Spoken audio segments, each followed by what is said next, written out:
আল্লাহ আমার রব, এই রবি আমার সব। দামে দামে তন মনে তারি অনুভব। তোমার দুনিয়াতে আমি যেদিকে তাকাই, অথই নিয়ামতে ডুবে আছি সবাই।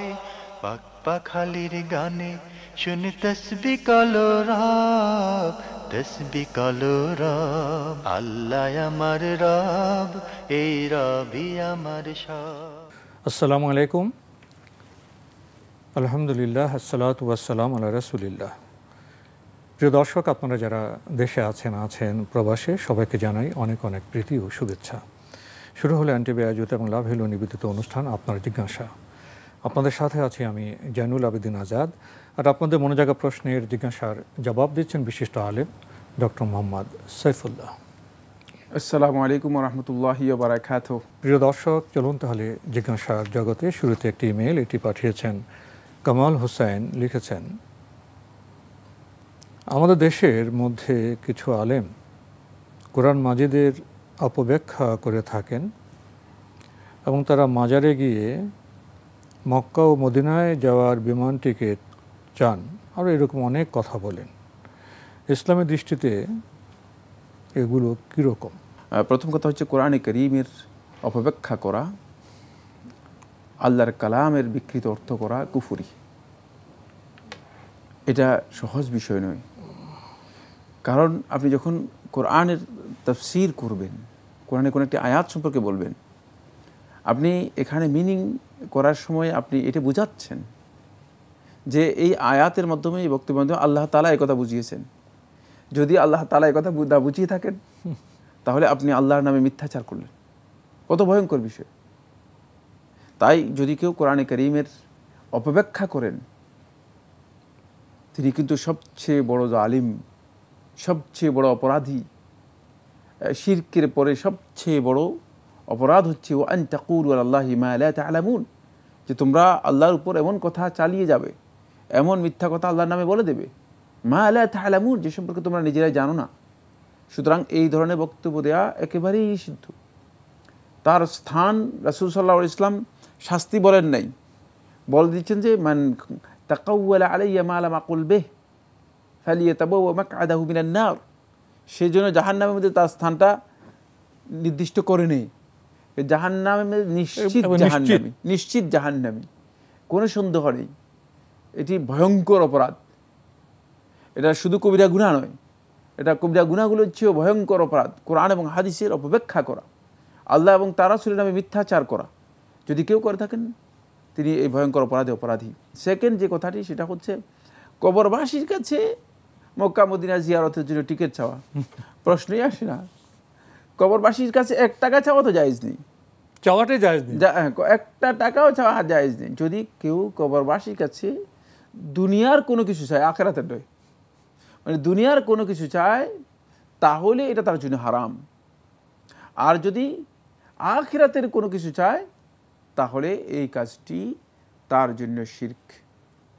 বুঝতে পারলাম কিনা? খুবই, মানে এটাও কিন্তু সূক্ষ্ম মাসালা। সেটা হচ্ছে, আমি কবরওয়ালার কাছে গিয়ে বললাম যে আমাকে আপনি 50 টাকা দেন, এটা হারাম। কারণ হচ্ছে আমি নিশ্চিত জানি যে লা ইয়ামলিকু শাইআন, সে কিচ্ছুর মালিক নয়। এখন সে নিজের একটা টাকাও নিজের কাছে নেই, বরং সে নিজেই অভাবী, নিজেই এখন তার যে আমল রয়েছে, সেই আমলের জন্য সে নিজেই কাঙ্গাল হয়ে গিয়েছে, মুখাপেক্ষী হয়ে গিয়েছে। সুতরাং তার কাছে আমি 10 টাকা চাওয়াটাও বোকামি, মূর্খতা। সে আমাকে 1 টাকাও দিতে পারবে না। সুতরাং তার কাছে যদি আপনি বিমানের টিকিট চান, মক্কা মদিনা যাওয়ার জন্য টিকিট তার কাছে চান, এটা আপনার হারাম কাজ। যে ব্যক্তি কোনো কিছুর মালিক নয়, তার কাছে কোনো কিছু চাওয়া হারাম, এটা জায়েজ নেই। এই কাজটি উচিত নয়, সংগত নয়। ঠিক একই জিনিস ওই কবরবাসীর কাছে গিয়ে যদি চান, যেটা আপনার দুনিয়ার বিষয় নয়, এটা হচ্ছে আল্লাহ তাআলার হকের সাথে জড়িত, গিয়ে বললেন যে হে অমুক, আমার সন্তান নাই, আমাকে সন্তান দাও, তাহলে এটা শিরকে আকবর, এটা বড় শিরক। কারণ এই অধিকার তার নেই। কিন্তু দুনিয়ার কোনো মানুষের কাছে যদি আপনি 50 টাকা চাইতেন, পকেট থেকে যদি সে দিয়ে দিত, তাহলে কিন্তু এটা, মানে এই চাওয়াটা যদি আপনি অভাবী হয়ে থাকেন তাহলে আপনার জন্য জায়েজ ছিল, আর আপনাকে দিলেও দেয়া জায়েজ। কিন্তু সন্তান কারো কাছে যেতে পারবে না, জীবিত মৃত কারো কাছে যাওয়া জায়েজ নেই। সুতরাং ক্ষমতা মানুষের কাছে নেই, যেহেতু এটা আল্লাহ মানুষের ক্ষমতার বাইরে, এটা আল্লাহর কাছে। মানুষের ক্ষমতার বাইরে, মানুষ যার উপর সামান্যতম কর্তৃত্ব রাখে না, যে সমস্ত হুকুক আল্লাহ সুবহানাহু ওয়া তাআলার, যে সমস্ত অধিকারগুলো, রাইটগুলো আল্লাহ রাব্বুল আলামিনের জন্য একেবারে নির্দিষ্ট, সেই ক্ষেত্রে যদি কোনো বান্দা ওই মৃত ব্যক্তির কাছে বা কবরের ব্যক্তির কাছে গিয়ে সেটা চায়, তাহলে তার এই কাজটি শিরকে আকবর হবে, তিনি এর মাধ্যমে ইসলামের গণ্ডি থেকে বেরিয়ে যাবেন, মুশরিক হয়ে যাবেন। জি, উনি তো এখানে বললেন কোরআন মাজিদের অপব্যাখ্যা, কিন্তু কোরআন মাজিদের তো সুব্যাখ্যাও আমাদের করতে হবে। এর ভিত্তি কী হবে? আমরা কোরআনের ব্যাখ্যা কীভাবে করব? কোরআন কারীমের ব্যাখ্যার জন্য সুনির্দিষ্ট পদ্ধতি রয়েছে। সেটা হচ্ছে কোরআনের ব্যাখ্যা আমরা গ্রহণ করব কোরআন থেকে, কোরআনের ব্যাখ্যা আমরা গ্রহণ করব রাসূলুল্লাহ সাল্লাল্লাহু আলাইহি ওয়াসাল্লাম হাদিস থেকে, কোরআনের ব্যাখ্যা আমরা গ্রহণ করব সাহাবায়ে কেরামদের বক্তব্য থেকে। যেহেতু সাহাবায়ে কেরামগণ রাসূলুল্লাহ সাল্লাল্লাহু আলাইহি ওয়াসাল্লামের কাছে এই বিষয়গুলো সম্পর্কে জেনেছেন, প্রশ্ন করে জেনে নিয়েছেন। আব্দুল্লাহ ইবনে আব্বাস রাদিয়াল্লাহু থেকে রিওয়ায়াত সাব্যস্ত হয়েছে, জাবির ইবনে আব্দুল্লাহ থেকে রিওয়ায়াত সাব্যস্ত হয়েছে, আব্দুল্লাহ ইবনে আমর আস থেকে রিওয়ায়াত সাব্যস্ত হয়েছে, আলী ইবনে আবি তালেব থেকে রিওয়ায়াত সাব্যস্ত হয়েছে।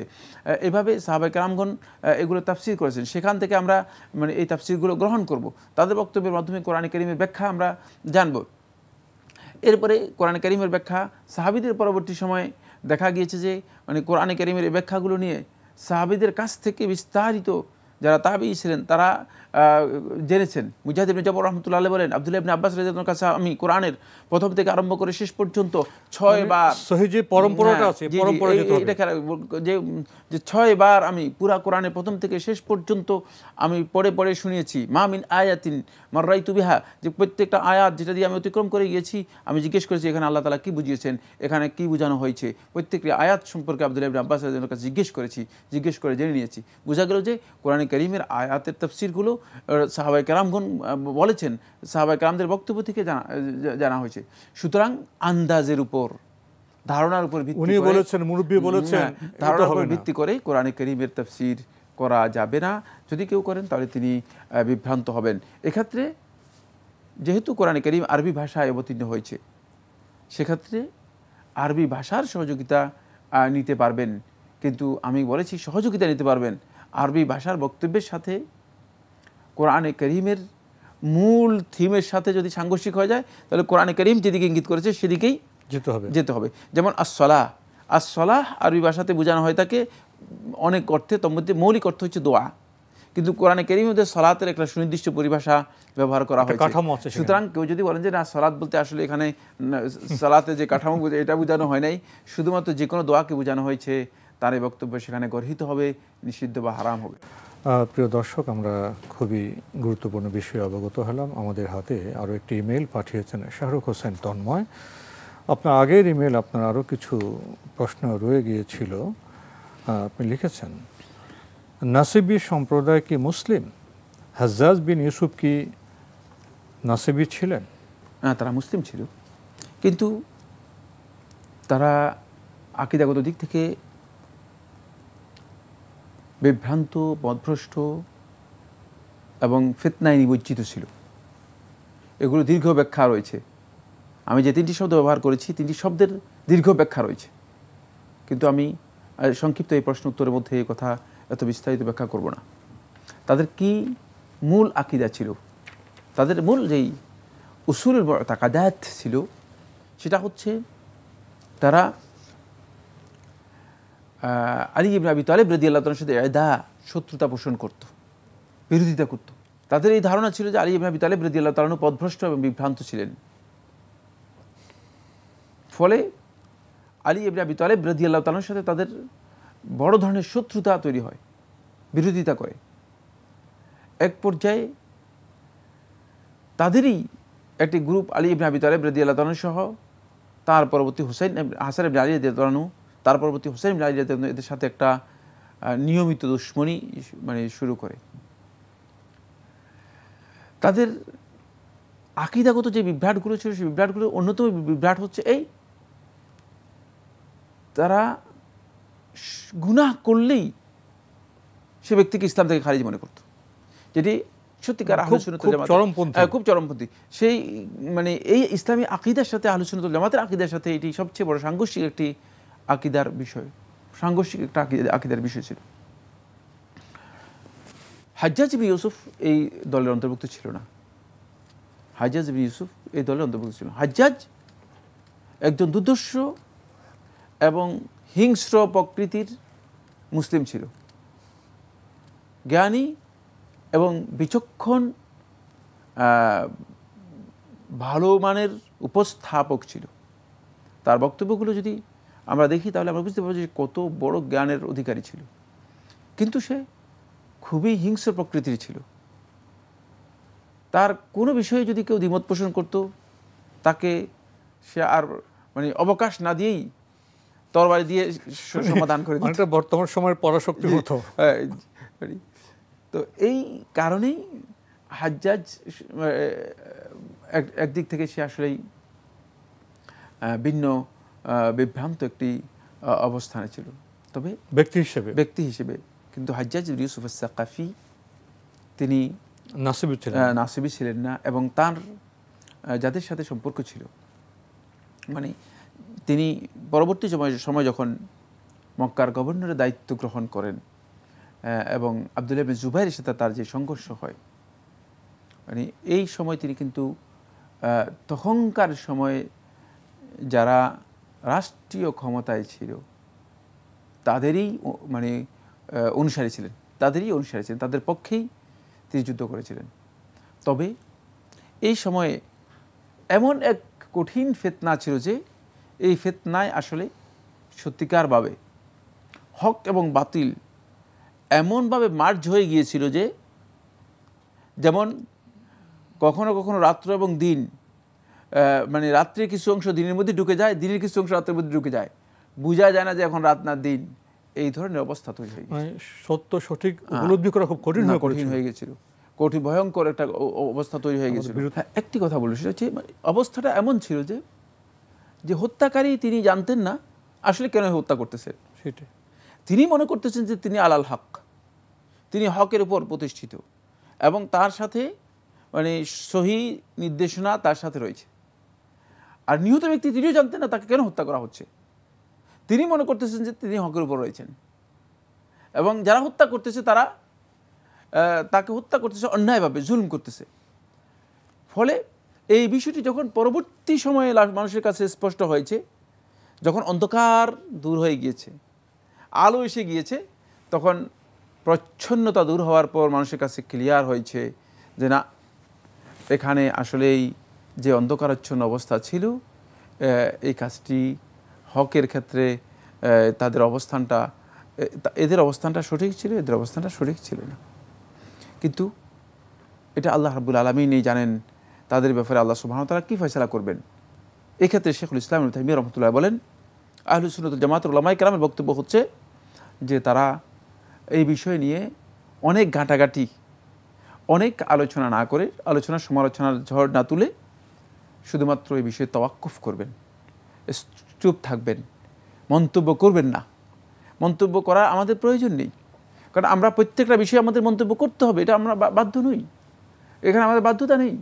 তাই যেহেতু প্রত্যেকটা বিষয়ে আমাদের মন্তব্যের প্রয়োজন নেই, এক্ষেত্রে আমরা মন্তব্য না করি, তাদের বিষয়টি আল্লাহর জন্য ছেড়ে দিই। তিলকা উম্মাতুন কাদ খালাত লাহা মা কাসাবাত ওয়ালাকুম মা কাসাবতুম, যে তারা এমন একটা জাতি, এমন একটা সম্প্রদায়, এমন একটা গোষ্ঠী, তারা অতিক্রম করে গিয়েছে, তারা যা করেছে তা তাদের জন্য, তোমরা যা করবে তা তোমাদের জন্য। ওয়ালা তুসআলুনা আম্মা কানু ইয়ামালুন, তারা যা করেছে তাদের জন্য তোমাদেরকে জিজ্ঞেস করা হবে না। সুতরাং আমরা তাদের বিষয়ে জিজ্ঞাসিত হব না, আমরা আমাদের মনকে এবং আমাদের জিহ্বাকে আমরা তাদের প্রতি খারাপ ধারণা করে অথবা তাদের প্রতি খারাপ উচ্চারণ করে, খারাপ বক্তব্য দিয়ে সেটাকে কলুষিত করব না। ভাই শাহরাখ হোসেন তন্ময়, আপনি আরও লিখেছেন, কোনো ব্যক্তির জন্য তার জন্মবারে রোজা রাখা কতটুকু সুন্নাহ সম্মত হবে, যেহেতু রাসূল সাল্লাল্লাহু আলাইহি ওয়াসাল্লাম সোমবার রোজা রাখতেন? না, কোনো ব্যক্তির জন্য তার জন্ম তারিখে সিয়াম পালন করা সুন্নাহ সম্মত নয়। জি, আমরা জানলাম। প্রিয় দর্শক, অনেক সময় আমরা অনেক কিছুকে মিলিয়ে ফেলি, যেটা আমাদের জন্য সঙ্গত নয়। আপনি আরও লিখেছেন, 201 গম্বুজ বা এ জাতীয় বিভিন্ন মসজিদ পরিদর্শন ও সেখানে জুমার নামাজের জন্য বাড়ি থেকে যাওয়া কতটুকু জায়েজ, যেহেতু হাদিসে 3টি মসজিদ ব্যতীত অন্য কোথাও জিয়ারতের উদ্দেশ্যে যাওয়া নিষেধ করা হয়েছে, তো সেটা কোন ক্ষেত্রে একটু বুঝিয়ে বলবেন? ধন্যবাদ আপনাকে।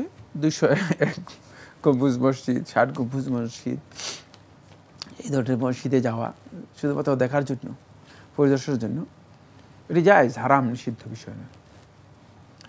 সেক্ষেত্রে নামাজের ফজিলত নেই। যদি আপনি মনে করেন যে সালাতের ফজিলত রয়েছে, তাহলে আপনি এখানে ভুল করলেন। আপনি এমনি ঘুরতে গেলেন, দেখলেন, একটা শহরে গেলাম, সেখানে একটা প্রসিদ্ধ মসজিদের কথা শুনলাম, দেখলেন, সৌন্দর্যের জন্য পরিদর্শনে ভিজিটে গেলেন, সেটা আপনার জন্য নাজায়েজ বা হারাম, নিষিদ্ধ বিষয় নয়।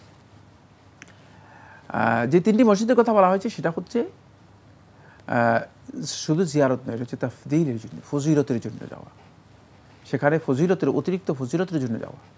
কারণ এই প্রত্যেকটি মসজিদের ব্যাপারে রাসূলুল্লাহ সাল্লাল্লাহু আলাইহি ওয়াসাল্লাম অতিরিক্ত ফজিলতের কথা বলেছেন। এটা তাযীমের সাথে জড়িত, এটা তাযীম, মর্যাদা দেওয়ার সাথে জড়িত এবং তাফদীল, ফজিলত লাভ করার সাথে জড়িত।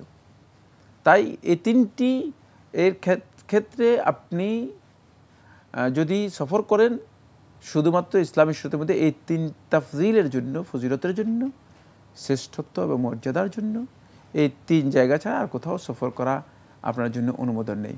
কিন্তু কমন ভিজিটের জন্য, পর্যটনের জন্য, দেখার জন্য যে কোথাও আপনি যেতে পারবেন।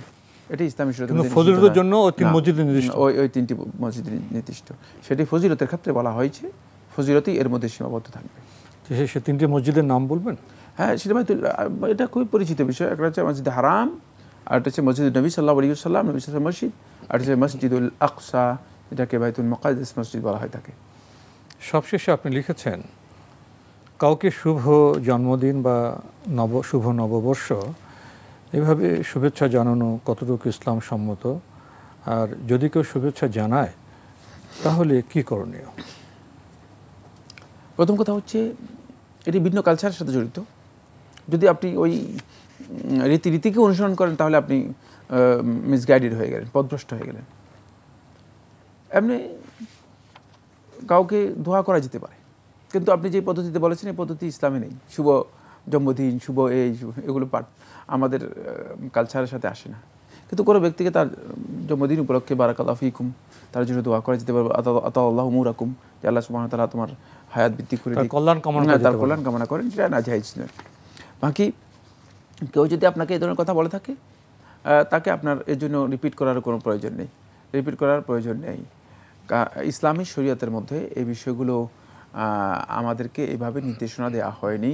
আর এগুলো অন্য কালচার থেকে আমাদের মধ্যে ঢুকে যাচ্ছে।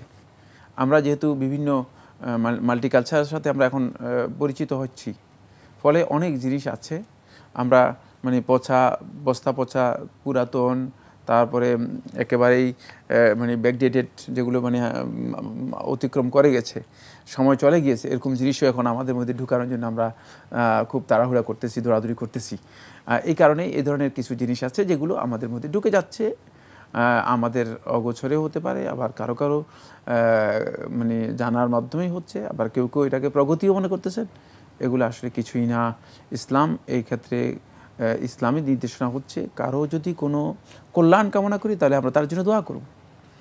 আর ইসলামের প্রত্যেকটি পদ্ধতির ক্ষেত্রে সুনির্দিষ্ট নিয়ম নীতিমালা দেওয়া রয়েছে। সেক্ষেত্রে ভিন্ন কোনো কালচারের বিষয় হলে সেই কালচারকে অনুসরণ করা এবং সেটাকে নিজেদের জীবনের মধ্যে নিয়ে আসা, এটি ইসলামের অনুমোদনের বাইরের বিষয়। আপনি ঠিকই বলেছেন। বর্তমান সময়ে আমাদের ডিজিটাল কালচার, এখানে অনেক কিছু চর্চা হচ্ছে গণমাধ্যমে, নানা রূপ সেগুলোর আছে, নানা রূপ আকীদা আছে, এগুলোর একরকম নয়। এবং নতুন একটা বছর আসছে, তো যখন পুরাতন বছর শেষ হয়ে যায় তখন তো আমরা মূল্যায়ন করি পত্রপত্রের পুরাতন বছরে কী ছিল, সামাজিক অবস্থা, অর্থনৈতিক অবস্থা, নৈতিক অবস্থা, আইন শৃঙ্খলা, একটা মূল্যায়ন করা হয়। এবং নতুন বছরে সেখান থেকে শিক্ষা নিয়ে নতুন আশাবাদ ব্যক্ত করা হয়। নতুন বছর যেন আমরা নতুন আশাবাদ ব্যক্ত করি, নতুন বছরটা ভালো হোক, সুন্দর হোক, তো এটা কেমন হবে? একই কথাই। একটা হচ্ছে মানে আপনি নতুন কোনো বছর শুরু হলে সেক্ষেত্রে আপনি যদি মনে করেন যে আমার পিছনে কী ভুল হয়েছে, সেগুলো আমি সমালোচনা করি, আত্মসমালোচনা করি এবং আগামী বছরের জন্য যাতে প্রস্তুতি নিতে পারি, সেটা একটা বিষয়। আর একটা হচ্ছে নতুন বছরের ভিন্ন কালচার অনুসরণ করে নতুন বছরকে এটাকে কি ফেস্টিভ্যাল হিসেবে গ্রহণ করা, দুইয়ের মধ্যে বিশাল পার্থক্য রয়েছে, চেতনাগত পার্থক্য রয়েছে, আমলগত না বুঝে চলে যাওয়া, না বুঝে আনন্দ উৎসব করা, একটা মূল্যায়নের বিষয়টা এবং নতুন পথ রচনা করা সেটা দায়িত্বের বিষয়। জি, আমলগত পার্থক্য রয়েছে, চেতনাগত পার্থক্য রয়েছে, এবং এগুলো আমরা যত বেশি মার্চ করে দিব, যত বেশি আমরা এগুলো আমাদের স্বাতন্ত্র্য থাকতে হবে, চিন্তা চেতনা স্বাতন্ত্র্য থাকতে হবে, যত মিশে যাব তত আমরা দেখে যে নিজেদের অস্তিত্ব হারিয়ে যাবে। স্বাতন্ত্র্য থাকতে হবে, চিন্তা ভাবনার বিষয় থাকতে হবে। তো আজকে আমাদের এখানে শেষ করতে হচ্ছে। আপনাকে অনেক ধন্যবাদ। আপনাকে অশেষ ধন্যবাদ। প্রিয় দর্শক, আমরা দেখছিলাম এনটিভি আয়োজিত এবং লাভ হলো নিবেদিত অনুষ্ঠান। আপনার জিজ্ঞাসা আমাদের অনুষ্ঠান আপনারা এনটিভি অনলাইনেও দেখতে পারবেন, ভিজিট করুন www.ntvbd.com। এছাড়া ইউটিউবে এবং আমাদের ভেরিফাইড ফেসবুক পেজে অনুষ্ঠান দেখতে পারবেন। শেষে এসে আমরা কিছু বিষয়ের কথা বললাম, এগুলো আমাদের চেতনার বিষয়, সংস্কৃতির বিষয়, সভ্যতার বিষয়। আমরা অনেকে বলি যে বর্তমান সভ্যতায় পৃথিবী যেন একটি গ্রাম। পৃথিবীকে আসলে একটি গ্রাম হয়েছে না, পৃথিবী নানাভাবে বিভক্ত হয়েছে। প্রহসন আছে বর্তমান সভ্যতায়, অনেক উদারতার কথা বলা হয়। আসলে কি আমরা উদার হয়েছি? আমরা উদারতার কথা বলে অন্যকে নিজের সাথে মিশে যাওয়ার কথা বলেছি। আমরা স্বাতন্ত্র্যকে অবজ্ঞা করছি। এবং আমরা যারা মুসলিম, আমরা তো আসমানি চেতনায় বিশ্বাসী। আসুন আমরা ভাবি, চিন্তা করি এবং নিজেদের যে স্বাতন্ত্র্য, তার মহিমায় নিজেকে, সমাজকে, পৃথিবীকে আমরা ঔজ্জ্বল্যে, স্বাতন্ত্র্যে মণ্ডিত করি। চিঠি লিখুন, প্রশ্ন পাঠান আমাদের ঠিকানায়। পরিচালক আপনার জিজ্ঞাসা, এনটিভি, বিএসসি ভবন, 7ম তলা, 102 কাজী নজরুল ইসলাম এভিনিউ, কারওয়ান বাজার, ঢাকা 1215। আপনারা ইমেল করতে পারেন। আমাদের ইমেল অ্যাড্রেস আপনার জিজ্ঞাসা @ntvbd.com। প্রিয় দর্শক, মহান আল্লাহ আমাদের সবাইকে নিরাপদে রাখুন শান্তিতে। আসসালামু আলাইকুম। আল্লাহ আমার রব, এই রবি আমার সব, দামে দামে তুন মনে তারি অনুভব। আল্লাহ আমার রব, এই রবি আমার সব।